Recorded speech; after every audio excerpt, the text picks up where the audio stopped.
सभी को अस्सलाम वालेकुम, आदाब, नमस्कार, सत श्री अकाल, जय हिंद, जय भारत।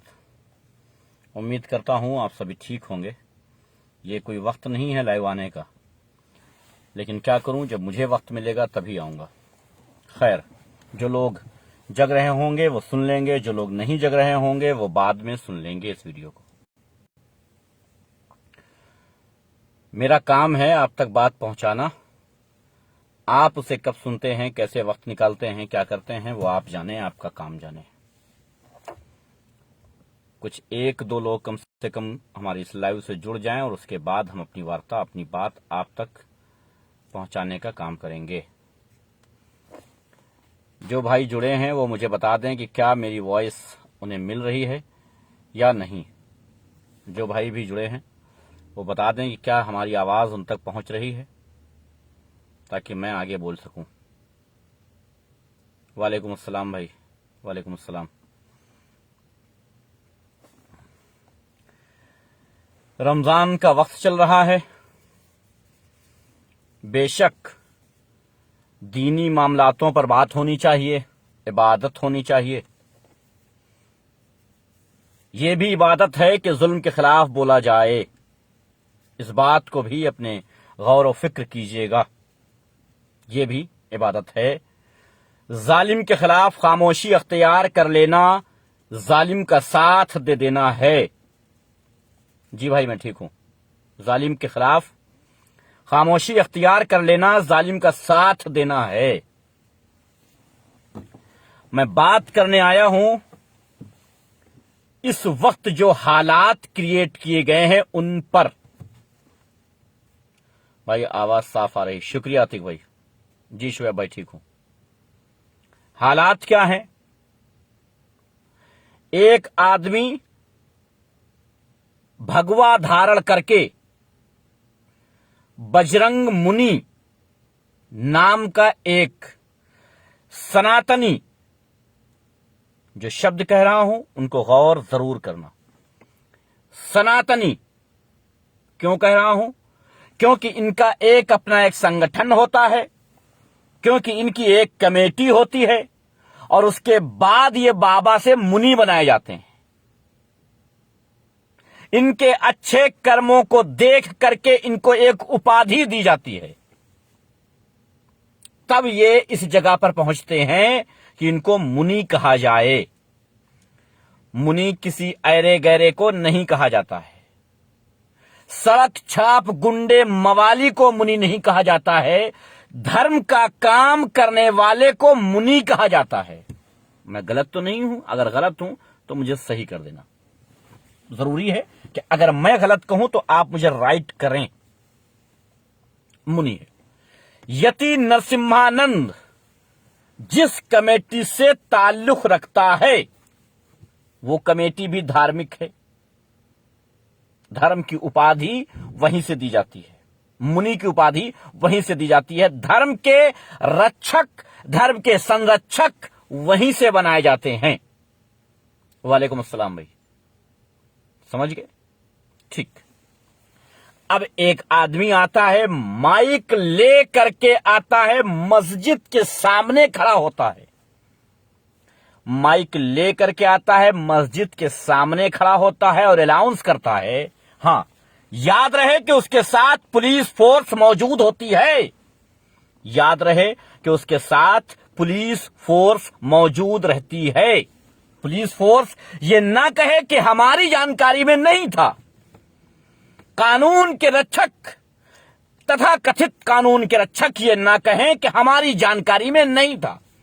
पुलिस की मौजूदगी में उसने, पुलिस की सुरक्षा में पुलिस गन लगाए खड़ी थी कि कोई इसके खिलाफ ना बोले। उनका बॉडीगार्ड पुलिस वाला था। अगर मैं गलत कह रहा हूं तो मेरा गिरेबान पकड़ लेना, और अगर सही कह रहा हूं तो तुमको सबको चैलेंज है कि मेरे इस बात का जवाब ले आना।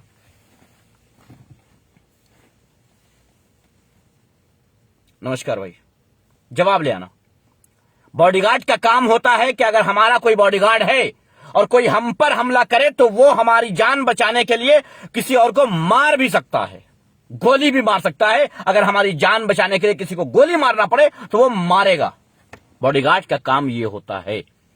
उसे खाकी वर्दी के बॉडीगार्ड घेरे हुए थे, जिसने ये अलाउंस किया कि मुसलमानों के घरों में घुस करके उनकी मां बहनों को निकाल के बलात्कार करूंगा चौराहे पर। मैं गलत तो नहीं कह रहा हूं? अगर मैं गलत कह रहा हूं तो सीतापुर के डीएम साहब मुझ पर रासुका लगाना। और अगर मैं ये दलील दे दूं, अगर मैं ये साबित कर दूं कि पुलिस फोर्स की निगरानी में उसने ये बात कही है, तो आप इस्तीफा दे देना। अगर मंजूर है तो आओ शर्त लगा लो। नहीं, ये मंजूर नहीं होगा, क्योंकि आप हार जाओगे, इसलिए ये मंजूर नहीं होगा। चलिए, कोई बात नहीं।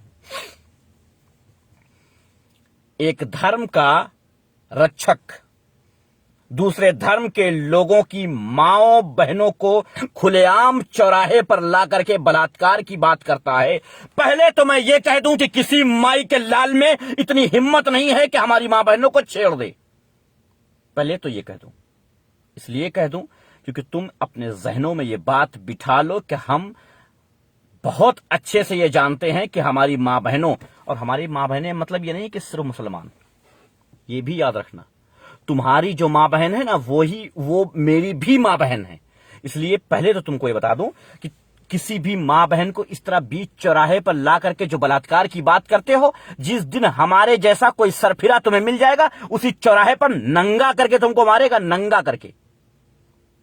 खैर मनाओ कि वहां बुजदिल और नामर्द लोग रहते हैं उस चौराहे पर, जिन्होंने तुम्हें साथ दिया, तुम्हारा साथ दिया और कुछ नहीं बोले और नारा लगाया कि जय श्री राम। मैं आज धर्म पे नहीं आऊंगा, मैं आज इस पे नहीं आऊंगा कि तुम्हारा धर्म क्या सिखाता है, क्योंकि ये कोई फायदा नहीं इस पर बात करने से कि तुम्हारा धर्म क्या सिखाता है। बात यह जरूरी है कि तुम्हारे धर्म के रक्षक, तुम्हारे धर्म के संगठन, तुम्हारे धर्म की कमेटियां क्या सिखाती हैं, यह बात है पॉइंट की। तुम्हारा धर्म क्या कहता है मुझसे मतलब नहीं है, हमारा धर्म क्या कहता है तुमसे मतलब नहीं है। लेकिन सीधी सी बात है कि जब बात मां बहनों की आ जाए तो धर्म को रखना चाहिए किनारे और बात करनी चाहिए फेस टू फेस मर्दों से। हालांकि कोई मर्द ऐसा पैदा नहीं हुआ है जो फेस टू फेस बात करे। अगर कोई करेगा तो दुम दबा के भागता नजर आएगा। ठीक है, हाँ, एक धर्म का ठेकेदार आता है, वालेकुम सलाम भाई, एक धर्म का ठेकेदार आता है, धर्म का रक्षक, धर्म का संरक्षक आता है, जिसको धर्म के लोगों ने, धर्म के संगठन ने एक उपाधि दी है, जिसकी बदौलत वो पूजनीय हो जाता है। सबसे पहले तो मैं ये सोचूं कि ऐसा कौन सा धर्म है जिसका पूजनीय वो है जो दूसरे धर्म की मां बहनों को चौराहे पर ला करके बलात्कार की बात करता हो। वालेकुम सलाम भाई। चौराहे पर ला करके बलात्कार की बात करने वाला किस धर्म का पूजनीय हो सकता है, मैं ये जानना चाहता हूं हर धर्म के लोगों से।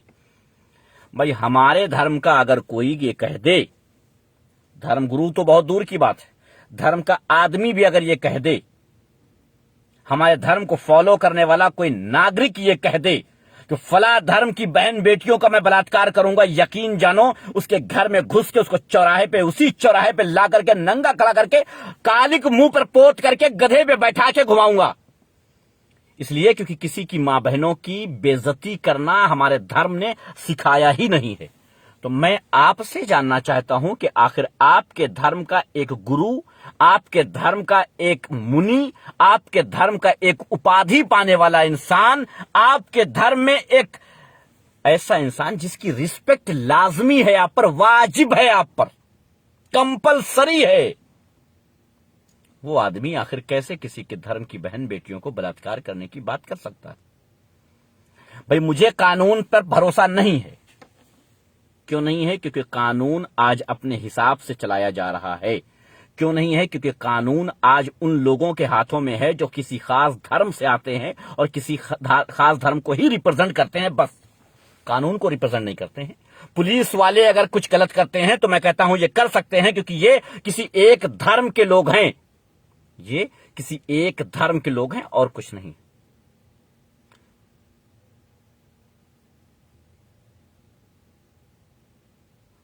दानिश अब्बास रिजवी साहब कह रहे हैं कि भाई तुम या फिर क्या कर रहे हो, जाओ फिर इंडिया, बोलने से कुछ नहीं होता, कुछ जाकर करो। आप क्या कर रहे हैं साहब? दानिश अब्बास रिजवी साहब, आप क्या कर रहे हैं? हम बोल तो रहे हैं जालिम के खिलाफ, आप तो बोल भी नहीं पा रहे हैं, आपके मुंह में बवासीर हो गया है, आप क्यों नहीं बोल पा रहे हैं? अगर आपको इन जालिमों के खिलाफ बोलना बुरा लगता है तो आप जाइए चाटुकारिता कीजिए। मैं तो चैलेंज करता हूं कि हमारी मां बहनों के खिलाफ इस तरह बोलने वालों की मुखालिफत करूंगा, हमारी मां बहनों की तरफ जो गलत निगाह से देखेगा उसकी आंखें निकाल लूंगा। हम तो कहते हैं दावे के साथ और चैलेंज करते हैं कि जिंदा जला दूंगा हर उस इंसान को जो हमारी मां बहनों की तरफ आंख उठा के देखेगा।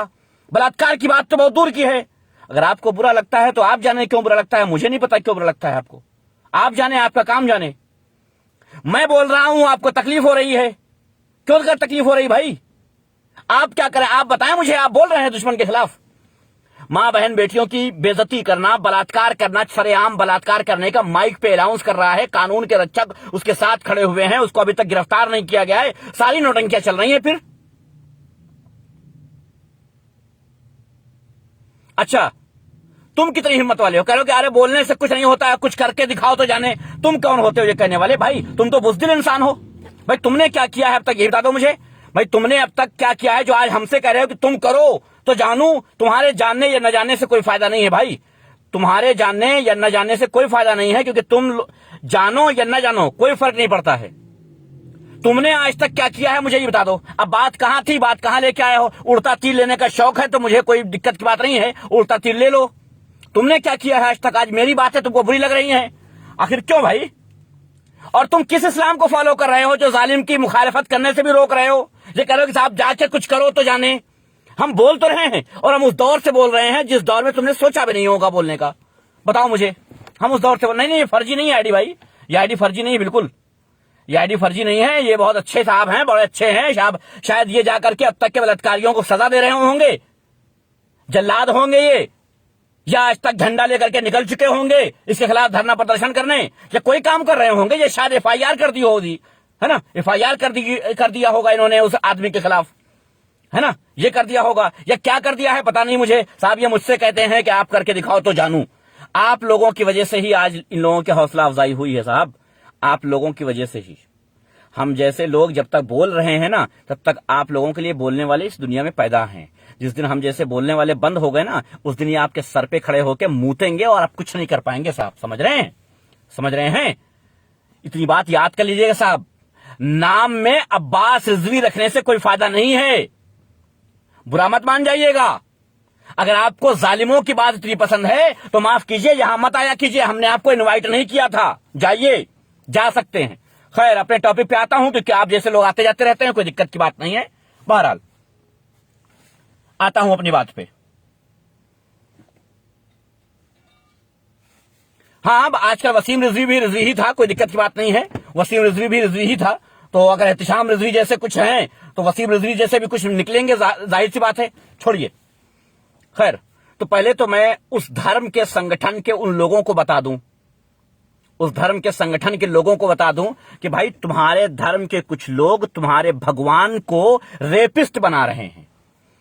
जय श्री राम का नारा लगा करके किसी बहन बेटी का बलात्कार करने की बात कर रहे हैं और तुम लोग सोए हुए हो कानों में रुई डाल के। शर्म नहीं आती तुमको? तुम्हारे भगवान का नाम लेकर के किसी मां बेटी का बलात्कार करेंगे और तुम खामोशी से देखोगे और कहोगे हम तुम्हारे भगवान की रिस्पेक्ट करें। कैसे करें? हम तो उस भगवान की रिस्पेक्ट करते हैं जो भगवान सब लोगों को एक साथ लेकर के चलने की बात करते हैं, हम उनकी रिस्पेक्ट करते हैं। अब हम कैसे माने? हम तुम्हारी रामायण गीता तो नहीं पढ़ने आएंगे, हम तो देखेंगे कि साहब मुनि जो हैं, जो धर्म के गुरु हैं, वो गुरु बलात्कार की बात करते हैं। मतलब ये कि जब आम जन करता है तो कोई बड़ी बात नहीं है, क्योंकि सबसे ज्यादा नॉलेज गुरु को होती है धर्म की। और गुरु जब कह रहा है कि सरेआम चौराहे पर बाजार में ला करके और उनको बेइज्जत करेंगे, उनका बलात्कार करेंगे और पुलिस प्रशासन भी कुछ नहीं कर पाएगा, तब फिर मैं क्या समझूं? मैं ये समझूं कि तुम्हारी किताबों में यही लिखा हुआ है, मैं ये जानूं कि तुम्हारे धर्म ने यही सिखाया है, मैं क्या जानूं? यतिनंद, नरसिम्हा यतिनंद करके एक सुअर है जो हर दिन हेड स्पीच देता है। वो जेल गया और बाहर आ गया, उसके बाद उसने कहा कि साहब 5-5 बच्चे पैदा करो, मुसलमानों को खत्म करना है तो उनको, उनके खिलाफ हथियार उठाओ, उनको काटो, उनको मारो, तब जाकर के उनके आगे निकल पाओगे। हमने सोचा चलो सनकी होगा, कोई बात नहीं। एक कालीचरण नामक आता है, वो बकवास करता है, हमने कहा चलो पागल होगा, कोई बात नहीं। अब आए दिन धर्म के गुरु आए और उसके बाद बलात्कार की बात करके चले जाएं, मुसलमानों को काट के फेंकने की बात करके चले जाएं, और आप कहो कि हम आपके धर्म को रिस्पेक्ट देते रहें, तो कैसे दें? अगर किसी आतंकी संगठन ने अल्लाह अकबर कह के बम दगाया है तो हमने उसके खिलाफ आवाज उठाई है।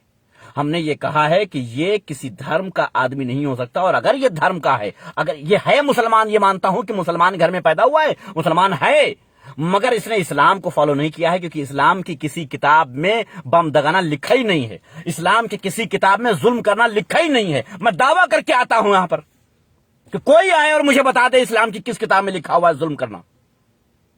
आज मुझे कोई हिंदू भाई ये कहते हुए क्यों नजर नहीं आ रहा है कि दावा करता हूं, कोई आके दिखा दे मुझे कि कोई जुल्म करने वाला, कोई बलात्कार करने वाला हिंदू धर्म से हो।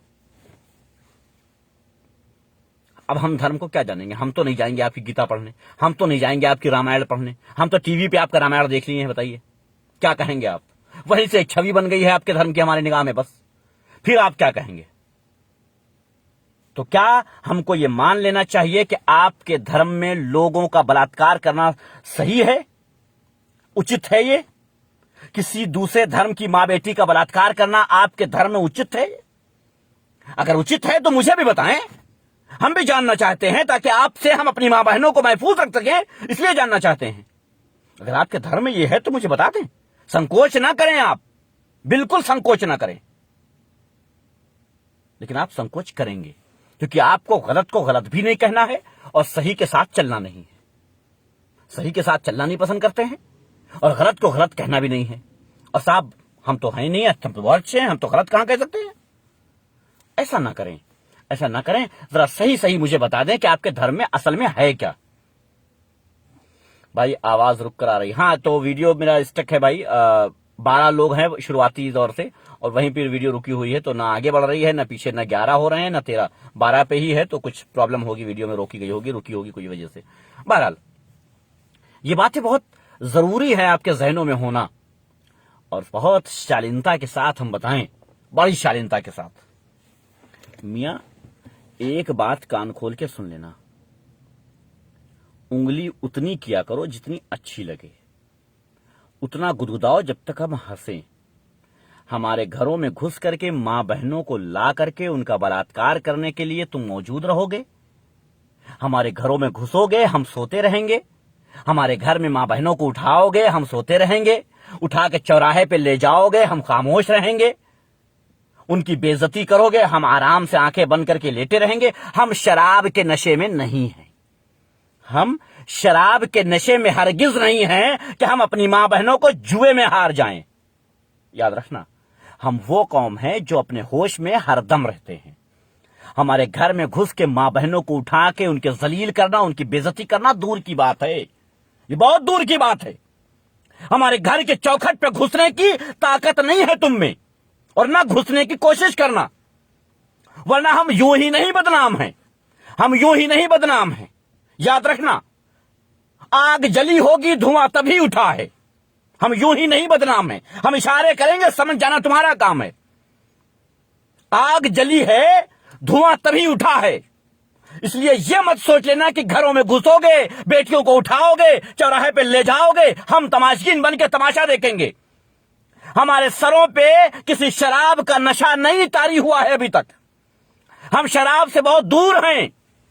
इसलिए हम पागल नहीं हुए हैं अभी तक कि हमारी बहन बेटियों को बलात्कार करते रहोगे और हम तमाशकीन बन के देखते रहेंगे। हम अमियां इतने छोटे छोटे टुकड़े करेंगे कि शायद तुम लोग गिन भी ना पाओगे। और ये बात दावे के साथ कहता हूं। और जिस पुलिस वाले को मेरी बात बुरी लग रही हो, मुझ पर मुकदमा ठोक देना, लेकिन याद रखना, किसी अदालत में जाकर के मेरे खिलाफ तुम एविडेंस नहीं ला सकते हो। इसकी वजह यह है कि मैं अपने बहन बेटियों की सुरक्षा की बात कर रहा हूं, और यही कानून मुझे अपनी बहन बेटियों की इज्जत की, सुरक्षा की इजाजत देता है। मैं उसी कानून की बात कर रहा हूं। कानून भी कहता है कि अपनी घर की इज्जत और अपनी जान बचाने के लिए तुम किसी की हत्या कर सकते हो, और अगर तुम मेरी मां बहनों के बलात्कार की बात करते हो तो तुम्हारी हत्या हम पर जायज है। याद रखना।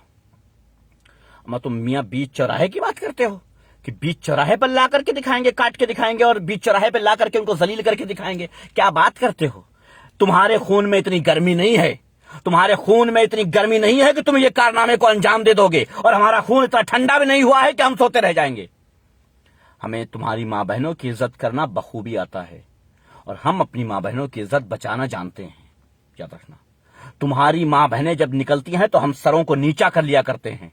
हम वो इस्लामिक हैं, हम नहीं कहेंगे कि हम मुसलमान, हम वो इस्लामिक हैं कि सरों को नीचा कर लिया करते हैं ताकि निगाहें ना पड़े तुम्हारी मां बहनों पर, क्योंकि वो हमारी भी मां बहनें हैं। इसलिए हाँ जी, बस 5 मिनट, जब तक तुम कोल्ड ड्रिंक लाओ तब तक हम फ्री। मिरिंडा, इसलिए बता रहा हूं। तो मैं अब वालेकुम सलाम भाई, नोबेल सिंह सिंधु भाई सिद्धू भाई कैसे हैं? इसलिए बता देना चाहता हूं कि भाई हमारी मां बहनों के साथ बलात्कार करने का या खिलवाड़ करने का अपने जहनों से निकाल दो मियां, निकाल दो अपने जहनों से। तुम हमारी बात कर रहे हो? अरे तुम्हारे भी धर्म की हो, तुम्हारे घर की हो, और मजाल है कि तुम चौराहे पर उनको बेइज्जत करके दिखा दो। यार ये घरेलू मामला दूसरा होगा कि घर में पीट देते होगे शराब पी के, घर में शराब पी करके अपनी बहन बेटियों को मारते होगे, वो बात अलग है। लेकिन जब बीच चौराहे पर लाओगे मियां तो इतने मार देंगे, इतनी मार देंगे कि औकात में आ जाओगे।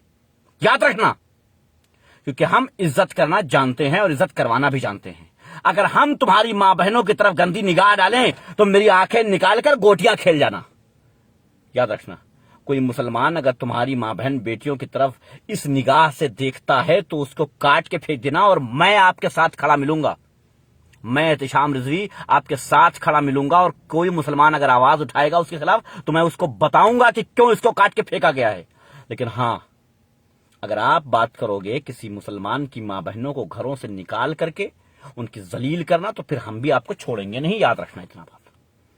दूसरी बात, जो मुसलमान हमको ज्यादा तकलीफ देने आ जाते हैं, ये समझते हैं कि उनकी बातों से बड़ी जो है मैं बड़ा शांति प्रिय इंसान बन जाऊंगा, तो मैं आपसे ज्यादा शांति प्रिय मैं बहुत पहले से हूं। हम तब भी चुप रहे जब मस्जिदों पर भगवा लहरा दिया, हम तब भी चुप रहे जब मुसलमानों को जलील किया, हम तब भी चुप रहे जब मुसलमानों को जलाया गया, मारा गया, काटा गया, हम तब भी चुप रहे। हम तब भी चुप रहे जब दिल्ली दंगों में मुस्लिम औरतों को काट के फेंका गया। हम तब भी चुप रहे जब अजान के टाइम हनुमान चालीसा शुरू किया गया। हम तब भी चुप रहे जब हमारी मस्जिदों में आग लगाई गई। लेकिन अगर आप अब ये सोचते हैं कि हम तब भी चुप रहेंगे जब हमारी बहन बेटियों को धमकी दी जाएगी, पहले वक्त बताया जाएगा, टाइम बताया जाएगा, चैलेंज किया जाएगा, उसके बाद जाया जाएगा, घरों से उठाया जाएगा, उसके बाद लाया जाएगा, उसके बाद जलील किया जाएगा, उसके बाद हमें बताया जाएगा देखो हमने कर लिया, अगर हम तब भी चुप रहने की सोचते हो तो मियां आप नहीं खाते होगे ये सब कुछ जो आपका खून गर्म नहीं होता है। हम बहुत कुछ ऐसा खाते हैं कि हमारा खून गर्म रहता है, समझ रहे हैं? हम बहुत कुछ ऐसा खाते हैं। आप समझते हैं कि मांस खा लेने से हमारा खून गर्म रहता है, तो यह गलत है, यह गलत है। आप गोश्त खा लेने से आपका खून गर्म नहीं हो जाएगा। आपके जमीर में हलाल चीजें पहुंचनी चाहिए। हलाल पे भी बड़े मैटर हैं, लेकिन आज नहीं बोलूंगा। हलाल पे भी बड़ी बातें हैं। हमें वो हलाल चीजें चाहिए जो मेहनत से कमाई गई हो, समझ रहे हैं आप? कहां हो तुम बताओ, तुम भाई बताओ। भाई मैं इस दुनिया के आखिरी कोने में हूं, दुनिया के आखिरी कोने में हूं। कोई दिक्कत है क्या? बताएं मुझे मिस्टर दानिश साहब, अगर कोई दिक्कत है तो बताएं। या अगर आपको मेरे बातों से बुरा लग रहा है तो जाइए एक FIR आप भी कर दीजिए साहब। अगर आपको अपनी मां बहन बेटियों की इज्जत प्यारी नहीं है तो आप भी कर दीजिए, कोई दिक्कत की बात नहीं है। 42 से 43 हो जाएंगे, कोई दिक्कत नहीं। 42 से 43 हो जाएंगे।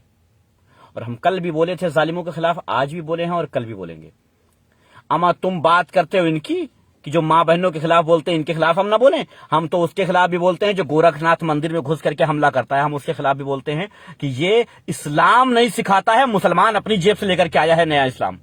हम उसके खिलाफ भी बोलते हैं, क्योंकि हमें जुल्म करना कहीं से पसंद नहीं है।